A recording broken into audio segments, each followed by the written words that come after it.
George Harrison, often revered as the quiet and spiritual Beatle, carried within him a depth of emotion and conviction that few truly understood. And though he was known for his calm demeanor and reflective nature, there was one individual in his storied life whom he truly despised more than anyone else, a man whose presence stirred feelings of betrayal, bitterness, and a lingering resentment that George rarely allowed the public to see.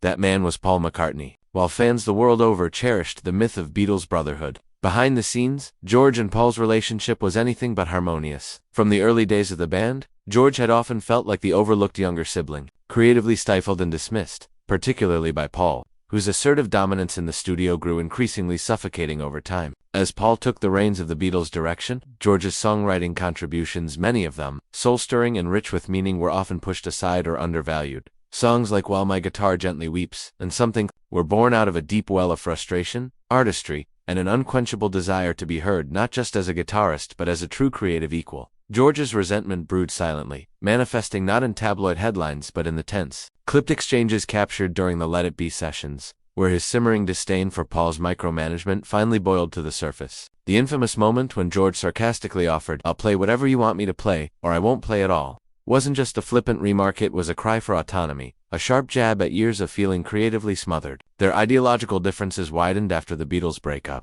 with Paul continuing to dominate the spotlight and George choosing a more introspective path through spiritual music, charity, and solitude. George never truly forgave Paul for what he saw as egotism disguised as leadership, and even though public statements between them often appeared cordial, those close to George knew his feelings ran far deeper than he ever expressed. He viewed Paul as someone who, despite immense talent, often prioritized control over collaboration, and this clashed painfully with George's yearning for spiritual freedom and artistic respect. The bitterness remained well into their later years, despite periodic reunions and photo ops that suggested reconciliation. George often praised John Lennon's intellect and Ringo Starr's heart, but his praise for Paul remained noticeably faint, even when discussing the Beatles' legacy. He respected Paul's musical genius, but found his personality grating, his need for dominance exhausting, and his lack of emotional warmth disheartening. As George's life neared its end, battling cancer with quiet courage, he found peace in his family, his garden, and his faith, but when asked about the Beatles, his tone regarding Paul remained complicated, marked by a silence more telling than any insult. For a man who valued inner peace above all else,